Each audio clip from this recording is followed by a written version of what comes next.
Bonjour à toutes, bonjour à tous. Aujourd'hui, je vais vous accompagner sur la prise, la compression et le dépôt sur Moodle d'une courte vidéo. Alors, sur les ordinateurs qui vous ont été fournis par la région Grand Est, ils sont équipés d'une webcam et donc vous pouvez y accéder et faire des prises à l'aide de l'application Caméra. Donc, en bas à gauche, dans le petit développeur Windows ici, vous pouvez cliquer sur Caméra et vous accédez. Bonjour à tous, voilà. Vous accédez à la caméra, vous pouvez choisir de prendre ou bien des photos ou bien des vidéos, c'est ce qu'on va faire aujourd'hui. Donc voilà, vous cliquez sur Play, vous me racontez ce que vous avez à me raconter sur votre thème, donc les avions, la montgolfière ou les ballasts dans les sous-marins. Vous faites votre petite prise, votre petite vidéo d'1 à 2 minutes, puis vous cliquez à nouveau sur le carré rouge pour arrêter la vidéo. Ok. Maintenant, cette vidéo elle est enregistrée quelque part sur votre ordinateur, mais vous aimeriez bien savoir où pour pouvoir la compresser et la déposer sur Moodle, puisqu'en général, les vidéos prises en live comme ça pèsent très très très très lourd.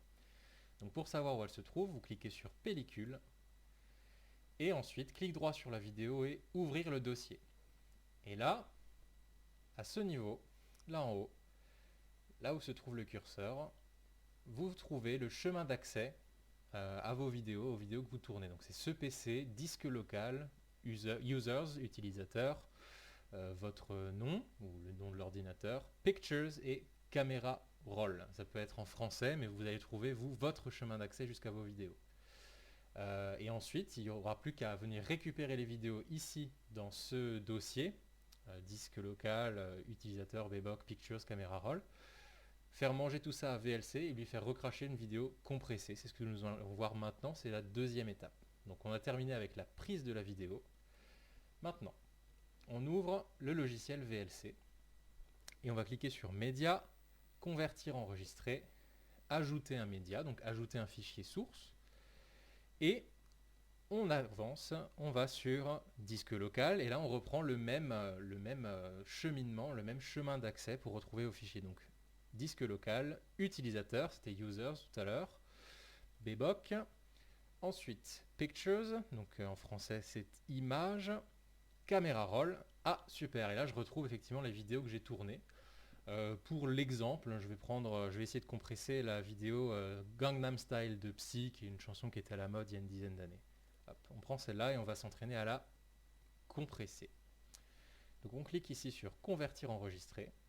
Et là, on va choisir une façon de convertir un format de fichier qui va permettre de réduire sa taille et aussi sa qualité. Je vous recommande de commencer avec Video for YouTube HD. C'est le dernier choix qu'on vous propose ici sur la ligne Profil. Si ça ne vous permet pas de passer en dessous de la barre des 100 mégaoctets, alors vous pourrez essayer Video for Android HD ou Android SD High. Donc ça, ce sont des types de formats qui vous permettront de compresser encore plus. Mais nous, on va déjà tester juste Video for YouTube HD. OK.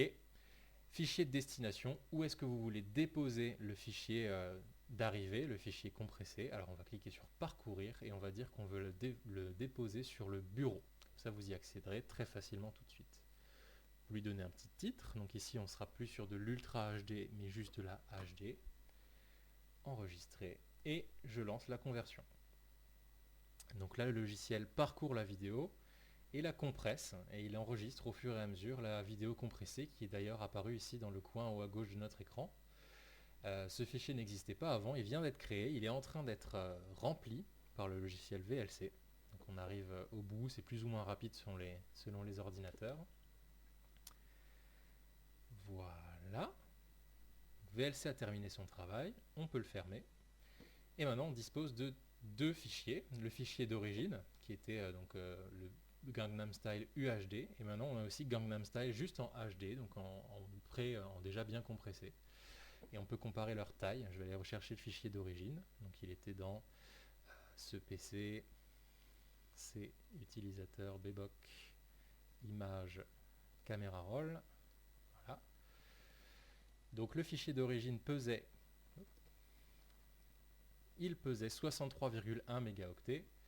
Le fichier déjà compressé, lui, ne pèse plus que 45,5 mégaoctets. Normalement, sur vos fichiers à vous, la compression sera d'autant plus importante, puisque vous allez passer non pas d'un MP4 à un MP4, mais d'un format pas du tout compressé à un format MP4 compressé. Donc chez vous, ce sera d'autant plus efficace.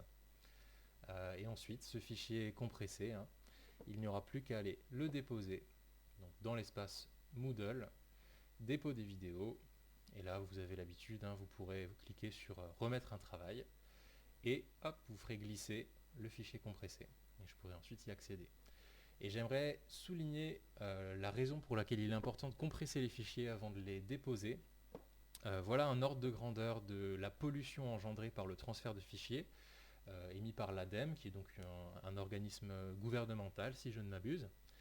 Et pour 1 mégaoctet ou bien un email d'envoyer ou d'échanger sur Internet, on émet environ 19 grammes de CO2, ce qui est énorme. Et donc c'est pour ça que c'est très important que vous me déposiez seulement un fichier de maximum 100 mégaoctets, mais pas plus, parce qu'on va pouvoir éviter l'émission de plusieurs kilogrammes de CO2, et on va surtout éviter de saturer la plateforme Moodle, qui a parfois quelques difficultés à gérer de gros flux de données. Je vous remercie et je vous souhaite à très bientôt. Je vous envoie bientôt un email, si ce n'est déjà fait, qui concernera le déroulement de l'enseignement à distance pour les 2 semaines à venir. Très bonne journée à tous et à la prochaine.